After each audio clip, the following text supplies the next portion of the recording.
नमस्कार, स्वागत है आपका कॉमर्स वाणी में। बंद बहियों का समायोजन टॉपिक जो है, पुस्तकें बंद करने के बाद समायोजन किया जाने वाला है।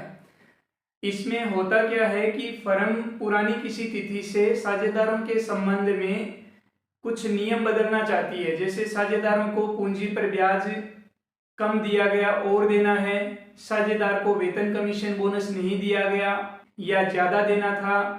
इसमें समायोजन किस प्रकार से किया जाता है, समायोजन की कौन कौन सी विधियां अपनाई जाती है, उन पे हम बात करेंगे कि का जो समायोजन है फर्म का, वो दो प्रकार से किया जाता है। आपको क्वेश्चन में दोनों के बारे में कोई सा भी एक हिंट जरूर मिल जाएगा। या तो ये कहेंगे एक समायोजन प्रविष्टि दीजिए, या आपको कहेंगे समायोजन प्रविष्टियां दीजिए। और सूचना इस प्रकार होगी कि फर्म ने पूर्व की तिथि से इस प्रकार का परिवर्तन करना निश्चित किया है। जैसे ब्याज दिया नहीं गया था, अब देना है। साझेदारों को वेतन कमीशन बोनस ज्यादा दे दिया था, उनसे वापस वसूल करना है, या नहीं दिया था और देना है। लाभ हानि का अनुपात परिवर्तित करना है। इस तरह के समायोजन की सूचना होगी प्रश्न में, और लास्ट में आपको इन दोनों में से कोई सा एक पॉइंट लिखा हुआ होगा। अगर आपको ये वाली विधि अपनानी है, तब तो आपको पहले एक समायोजन तालिका बनाकर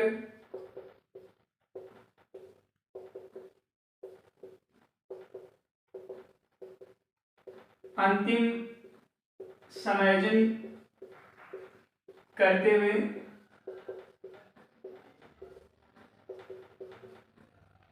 एक समायोजन प्रविष्टि बनानी होती है।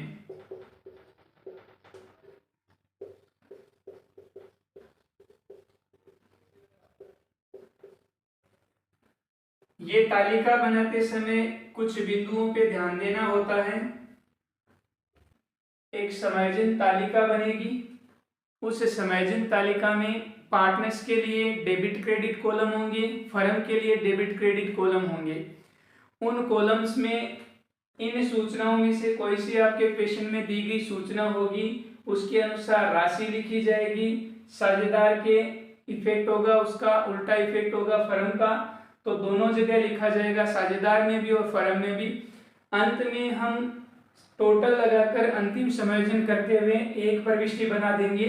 वो एक प्रविष्टि ही आपकी एकल समायोजन प्रविष्टि होगी और खातों में अंतिम समायोजन हो जाएगा, अगर हम इस विधि को अपनाते हैं तब।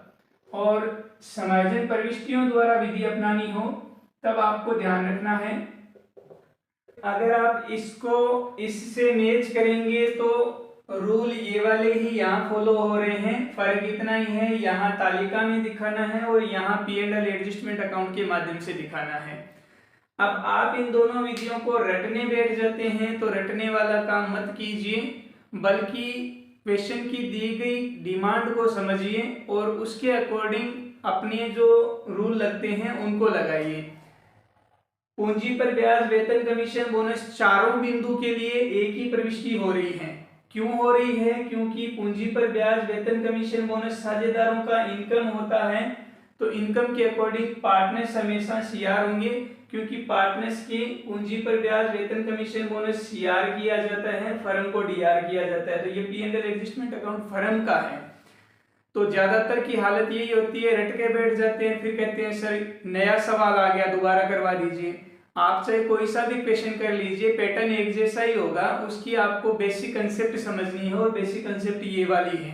बेसिक कंसेप्ट क्लियर हो गई तो आपका चाहे क्वेश्चन किसी भी बुक का हो, और चाहे आपका एनसीईआरटी हो चाहे सीबीएसई हो, कोई मैटर नहीं करेगा, आपका क्वेश्चन इजीली हल हो जाएगा अगर आपने अपना कंसेप्ट टॉपिक के संबंध में क्लियर कर लिया है तो कोशिश कीजिए रटने की बजाय कंसेप्ट को समझने की, कि बेसिक हमें पूछा क्या गया है, टॉपिक हमें एक्चुअल में रिक्वायर क्या कर रहा है, उसके अकॉर्डिंग अपनी जो सूचनाएं हैं उनको पुट कीजिए।